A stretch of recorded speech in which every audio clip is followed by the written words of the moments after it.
Hello viewers, আসসালামু আলাইকুম। Welcome to kitchen help. আজকে একটি নতুন আচারের রেসিপি নিয়ে হাজির হয়েছি আপনাদের সামনে।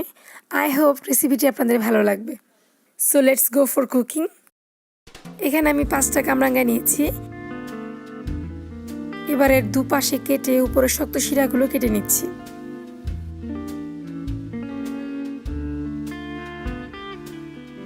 এভাবে সবগুলো কামরাঙ্গা কেটে পরিষ্কার করে নিব। পরিষ্কার করা হয়ে গেছে, তাই এখন কামরাঙ্গাগুলোকে কেটে নেব। ভেতরের মোটা অংশটা ফেলে দিব, বিচি থাকলে তাও ফেলে দিব। আচার বানাতে যা যা লাগবে তা হলো পরিমাণ মতো সরিষার তেল, টালা 5 ফোড়ন, সরিষা বাটা, রসুন কুচি, 3টি শুকনা মরিচ ও 5 ফোড়ন তেলে একত্রে ফাঁকি করা, চিনি 1 কাপ ও পরিমাণ মতো লবণ। চলুন চলে যাই কিচেনে। প্রথমে একটি পাত্রে পরিমাণ মতো সরিষার তেল দিয়ে দিলাম। তেলটি গরম হয়ে গেলে এর মধ্যে রসুন কুচি দিয়ে হালকা নেড়ে সামান্য লবণ ও টালা 5 ফোড়ন দিলাম 1 চামচের মতো। রসুনটা ভাজা হয়ে গেলে এর মধ্যে কেটে রাখা কামরাঙ্গাগুলো দিয়ে দিব। এই আচারটি সবচেয়ে ভালো হয় কামরাঙ্গাগুলোকে সেদ্ধ করে নিলে, বাট আমার হাবির এভাবে পছন্দ, তাই আমি এভাবেই করে থাকি। আপনারা চাইলে এটাকে সেদ্ধ করে তারপর তেলে ভেজে সেম প্রসেসে আচারটি তৈরি করতে পারেন। এখন তেলের মধ্যে বেশ কিছুক্ষণ ভাজতে হবে।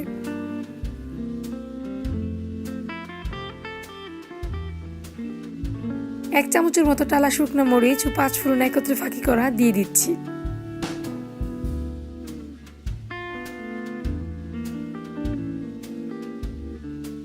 এভাবে কিছুক্ষণ ভাজার পর দেখবেন রংটা চেঞ্জ হয়ে গেছে।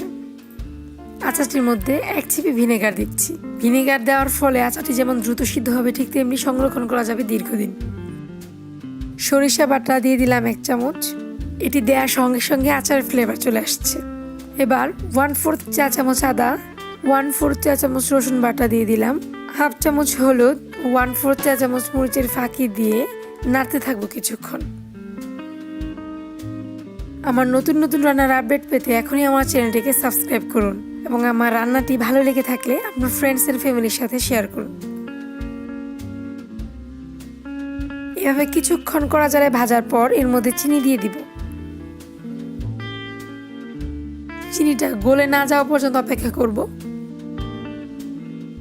চিনিটা গলে গেলে চুলার জালটা বাড়িয়ে 2 মিনিট জাল করে নামিয়ে নিব। ব্যাস, হয়ে গেল আমার কামরাঙ্গার আচার।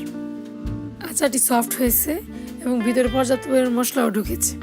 আপনারা চাইলে আচারটি এভাবে করতে পারেন। যদিও এটার ভিডিওটি আমার ইউটিউবে দেওয়া নেই, আপনারা চাইলে কমেন্টস করে জানাতে পারেন, তাহলে আমি এটি আপনাদের সাথে শেয়ার করব। কিচেন হেল্পের সঙ্গে থাকার জন্য অসংখ্য ধন্যবাদ। আল্লাহ হাফেজ।